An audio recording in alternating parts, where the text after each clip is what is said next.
Assalamualaikum warahmatullahi wabarakatuh.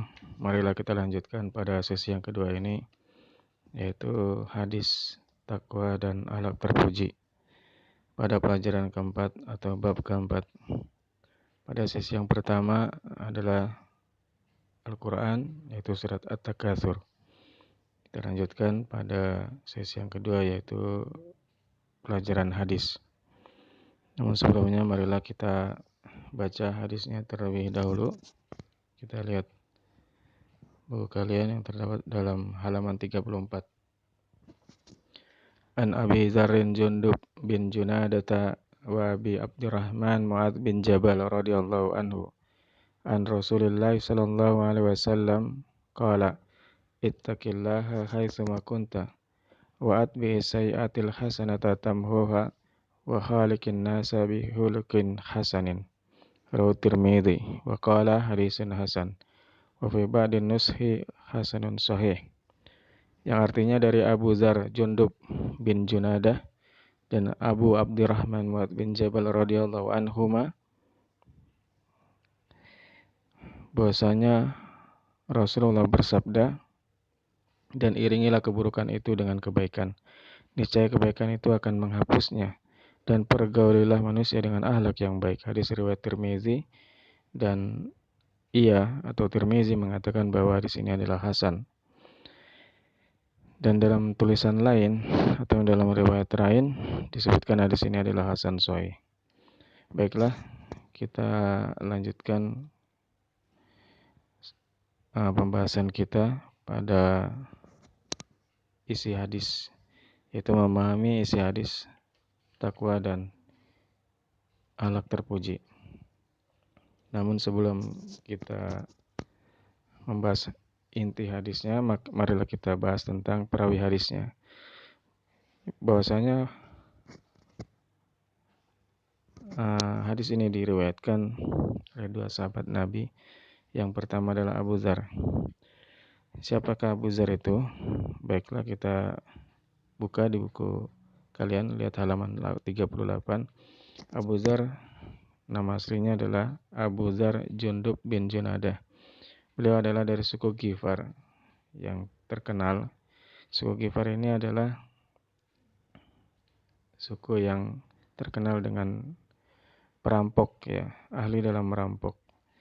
Nah, yang nanti pada saatnya Abu Dzar menyeru kaumnya untuk masuk Islam. Nah, Abu Dzar ini adalah seorang sahabat Nabi yang terkenal dengan pemberani dan zuhud. Apa buktinya beliau adalah seorang pemberani? Yaitu beliau adalah salah satu sahabat Nabi yang berani mengislamkan terang-terangan, dalam keadaan terang-terangan. Beliau mengucapkan kalimat syahadatnya di depan Ka'bah. Asyhadu an la ilaha illallah wa anna Muhammadan abduhu wa rasuluh. Satu-satu sahabat yang berani mengucapkan kalimat syahadat di depan Ka'bah. Padahal pada saat itu tidak ada yang berani terang-terangan. Nah, ketika beliau mengucapkan itu, saat itu semua orang musyrik memukuli dia sampai dia pingsan. Maka Umar bin Khattab melihatnya, lalu dibopong, lalu dibawa ke hadapan Nabi. Nabi menasihatinya jangan lakukan itu. Maka keesokan harinya apa yang beliau lakukan? Beliau mengulangi lagi, asyhadu an la ilaha illallah wa asyhadu anna Muhammadan abduhu wa rasuluh. Seketika itu juga orang-orang memukulinya sampai beliau pingsan. Lalu Umar bin Khattab membopongnya lagi, mengantarkan lagi ke depan Nabi. Nabi menasihati jangan lakukan itu lagi. Maka besoknya lagi beliau melakukannya lagi sampai 3 kali. Lalu saat itu dipukuli oleh orang banyak, lalu beliau pingsan. Lalu dibopong lagi oleh Umar bin Khattab dan dibawa ke hadapan Nabi Muhammad. Lalu Nabi mengatakan, wahai Abu Dzar, kalau begitu kamu pulang saja ke kampung kamu Ghifar dan serulah sukumu itu tentang Islam. Maka saat itulah Abu Dzar pulang dan menyeru Islam di kampungnya. Dan kaum Ghifar pada saat itu semuanya masuk Islam. Maka tatkala Rasulullah berhijrah ke Madinah, maka Abu Dzar membawa kaumnya semuanya di hadapan Rasulullah dan Rasulullah bersabda kepadanya, Ghifarun ghafarallahu laha. Jadi suku Ghifar telah diampuni oleh Allah. Oleh karena itu maka Rasulullah bersabda di dalam hadisnya, Ghifarun ghafarallahu laha. Kemudian sifat Abu Dzar yang kedua adalah zuhud, yaitu zuhud terhadap dunia. Apa artinya zuhud? Yaitu tidak tamak terhadap dunia, tidak rakus terhadap dunia. Maka tatkala para sahabat setelah sepeninggalan Rasulullah, mereka sibuk dengan jabatan, ada yang jadi gubernur, ada yang jadi menjabat jabatan di pemerintahan, maka Abu Dzar memperingatkan mereka, menasihati mereka agar tidak sibuk dengan dunia. Dan Abu Dzar mengasingkan diri, membawa keluarganya, membawa dirinya dan keluarganya, mengasingkan dari kehidupan yang bergelimang dunia gitu ya, sampai beliau meninggal. Nah, itu adalah sahabat Abu Dzar Al-Ghifari. Kemudian sahabat yang kedua adalah Muaz bin Jabal. Muaz bin Jabal ini adalah sahabat Nabi yang pintar atau ahlul ilmi. Rasulullah mengatakan tidak ada yang lebih kenal halal haram kecuali ada sahabat Muaz bin Jabal. Jadi Muaz bin Jabal ini orang yang ahli dalam fikih dan hukum, sehingga karena kepintarannya maka Rasulullah mengutus Muaz bin Jabal ke Yaman untuk berdakwah. Dan Muaz bin Jabal ini adalah meninggal pada usia 33 tahun pada masa pemerintahan Khalifah Umar bin Khattab. Baiklah, itu adalah sahabat Nabi ya yang membawakan atau meriwayatkan hadis ini, dan mereka adalah teladan kita agar kita meniru keutamaan-keutamaan mereka. Baiklah, kita masuk kepada inti hadis, yaitu hadis takwa. Yang pertama, isi daripada hadis ini adalah ada 3. Yang pertama adalah ittaqillah haitsu ma kunta. Bertakwalah kamu kapan saja dan di mana saja. Ini adalah inti yang pertama. Apa itu takwa? Takwa adalah menjalankan perintahnya dan menjauhi larangannya. Itu adalah dasarnya ya, dasar secara pengertian umumnya. Nah, pertanyaannya mengapa kita harus bertakwa? Karena jawabannya adalah karena takwa adalah karena Allah Maha melihat, sehingga kita tidak bisa sembunyi gitu ya. Di mana saja, kapan saja kita harus bertakwa, harus melakukan itu sehingga kita selamat begitu ya. Karena banyak orang itu bertakwa itu hanya di depan orang, tetapi ketika sembunyi dia bermaksiat dan lain sebagainya. Oleh karena itu kita harus bertakwa itu kapan saja, di mana saja, di saat sembunyi maupun di saat terang-terangan, begitu maksudnya. Kemudian kenapa juga kita harus bertakwa? Ya karena Allah mengetahui ya, sehingga apa yang sudah kita lakukan pada masa lalu itu Allah mencatatnya, dengan para malaikat mencatatnya, sehingga kita nanti akan tidak bisa berkelit atau tidak mengelak gitu ya, karena memang semua tercatat atau terekam dalam catatan. Oleh karena itu kita harus berhati-hati, yaitu dengan takwa itu, sehingga kita akan selamat. Nah, takwa ini adalah kewajiban kita. Hak Allah untuk diibadahi. Oleh karena itu Allah berjanji kepada orang yang bertakwa dengan banyak janji, dan Allah memberikan ancaman kepada orang yang meninggalkan takwa. Apa itu janjinya? Marilah kita lihat di halaman 41. Ya, Allah berjanji dengan 5 janji. Yang pertama adalah wa yarzuqhu min haitsu la yahtasib. Allah akan memberikan rizki dari jalan yang tidak disangka-sangka. Artinya apa? Jadi orang bertakwa itu tidak pernah kekurangan rezeki. Karena setiap kali butuh, tiba-tiba Allah kasih. Tiba-tiba ada yang memberi. Tiba-tiba dari jalan yang tidak disangka-sangka. Artinya orang bertakwa itu tidak pernah kekurangan rezeki. Kemudian yang kedua adalah diberikan kemudahan urusannya. Artinya orang beriman itu tidak pernah sulit menghadapi kesulitan. Yang berarti karena semua urusannya dimudahkan. Baginya itu adalah mudah gitu ya. Karena Allah berikan pertolongan. Kemudian yang ketiga diampuni dosa-dosanya. Nah, inilah ya, dosa kita yang banyak itu akan diampuni. Nah, itu adalah keberuntungan yang besar. Dan yang keempat diberikan ketenangan jiwa, sakinah, ketenangan atau kebahagiaan. Inilah yang orang-orang cari ya, kebahagiaan itu.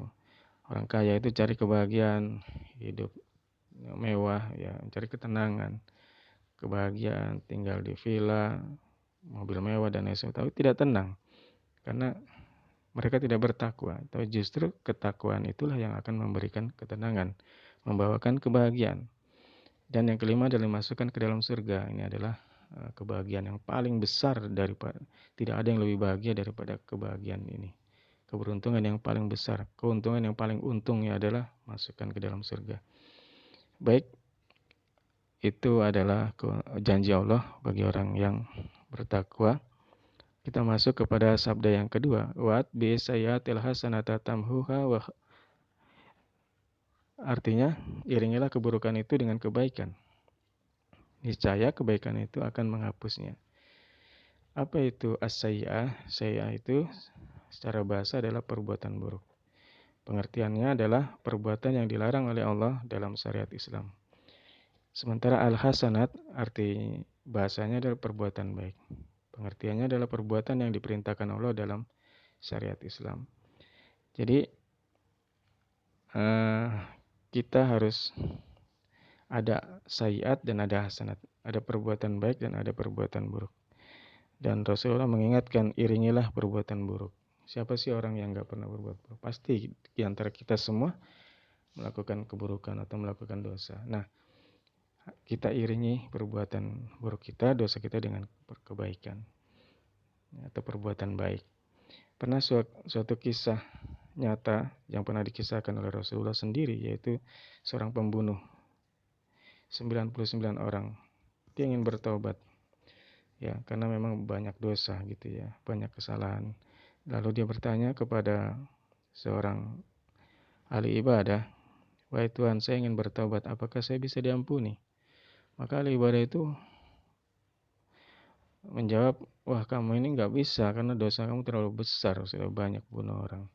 Akhirnya marah pembunuh itu lalu dibunuh, ditebas lehernya, matilah si ahli ibadah itu.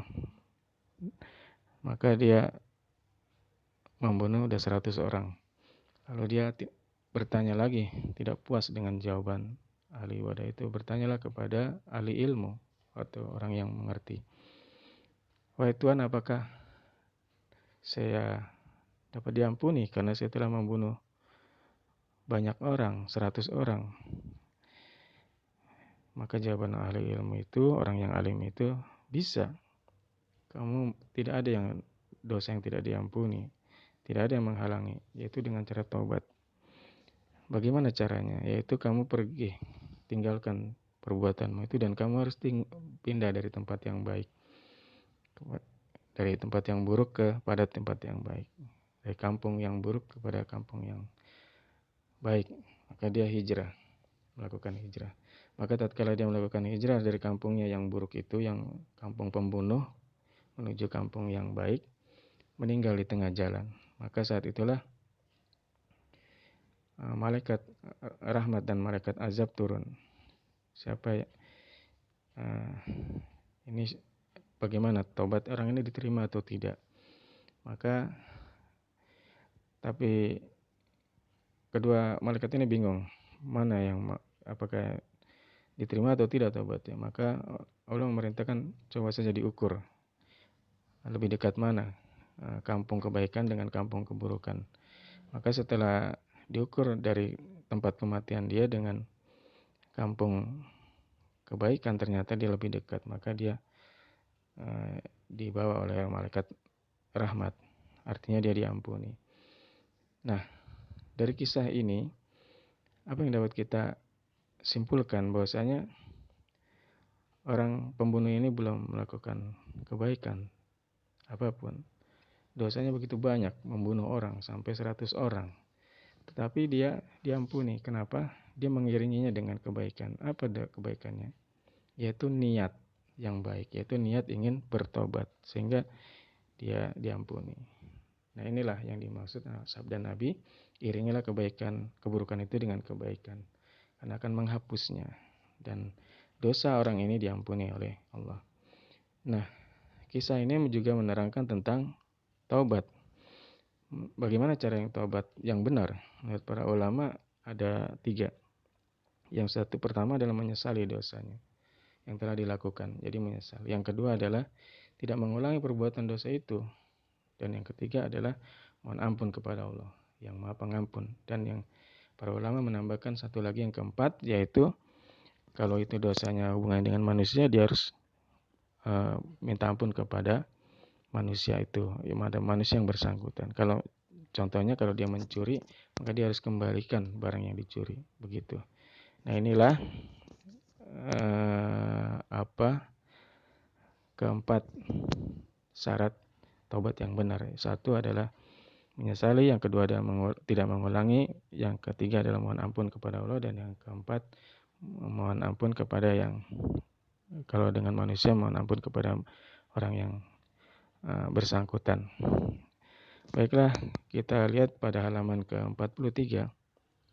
Itu ada contoh amal soleh yang dapat menghapuskan dosa. Yang pertama adalah zikir. Ya, zikir setelah sholat itu ya 33 kali. Subhanallah, alhamdulillah, Allahu akbar, terus kalimat la ilaha illallah dan seterusnya, itu akan menghapus dosa. Kemudian wudhu kita itu akan menggugurkan dosa. Kemudian sholat wajib kita juga akan menggugurkan dosa, menghapuskan dosa kita. Kemudian berjalan kaki menuju masjid, langkah-langkah kita itu akan menghapuskan dosa juga. Dan yang kelima, sedekah itu juga akan menghapuskan dosa. Nah, dosa-dosa yang dihapus ini adalah dosa-dosa kecil, ya. Lalu lantas dosa besar dapat dihapus dengan apa? Dosa besar itu dapat dihapus dengan taubat, ya. Dengan taubat. Jadi menurut para ulama mengatakan dosa itu ada 2, dosa kecil dan dosa besar. Dan dosa kecil dapat diampuni dengan amalan-amalan soleh seperti zikir, wudhu, sholat, dan sebagainya. Sementara dosa besar itu tidak dapat diampuni kecuali dengan taubat. Ya, seperti tadi seorang pembunuh itu bertaubat sehingga Allah mengampuninya. Dan syarat taubat tadi sudah disampaikan. Baiklah, yang ketiga adalah inti hadis yang ketiga adalah khaliqin nasa bihuluqin hasanin. Pergaulilah manusia dengan akhlak yang baik. Apa itu sih akhlak yang baik? Itu segala yang mencakup perbuatan baik terhadap manusia lain gitu ya, terhadap orang lain, dan juga menghindari menyakiti mereka. Kita tidak boleh menyakiti orang lain, tidak boleh menyakiti. Nah, manusia yang paling baik akhlaknya adalah Rasulullah SAW, Nabi kita, ya. Tatkala Rasulullah, ya, para sahabat bertanya tentang akhlak Rasulullah, Aisyah mengatakan kana khuluqul Quran. Akhlak Rasulullah adalah Al-Quran. Nah, jadi Nabi Muhammad itu adalah Al-Quran yang berjalan. Jadi semua perintah-perintah dan larangan yang ada di Al-Quran itu telah dilakukan oleh Allah, oleh Rasulullah, dan telah Rasulullah tinggalkan, begitu ya. Kalau hukum telah dilaksanakan. Nah, inilah suri teladan yang baik bagi kita. Dan di antara akhlak Rasulullah di situ disebutkan jujur, rendah hati, dermawan, sabar, pemaaf. Nah, itu adalah akhlak Rasulullah yang sangat menonjol, yang sering kita dengar. Walau itu sebagian saja, ya, tetapi akhlak Rasulullah yang paling utama adalah ya Al-Quran itu. Jadi gambaran akhlak Rasulullah adalah Al-Quran. Baiklah, ini adalah penjabaran tentang hadis takwa dan akhlak yang baik. Mudah-mudahan kalian dapat memahami hadis tersebut dan dapat mengamalkannya dengan sebaik-baiknya sehingga menjadi manusia yang berakhlak seperti Rasulullah SAW dan menjadi manusia yang bertakwa dan mendapat kita ini janji-janji yang besar yang tadi disebutkan di dalam uh, ayat-ayatnya, baik ayatnya maupun hadisnya ya. Demikian Bapak akhiri bila taufiq wal hidayah. Wassalamualaikum warahmatullahi wabarakatuh.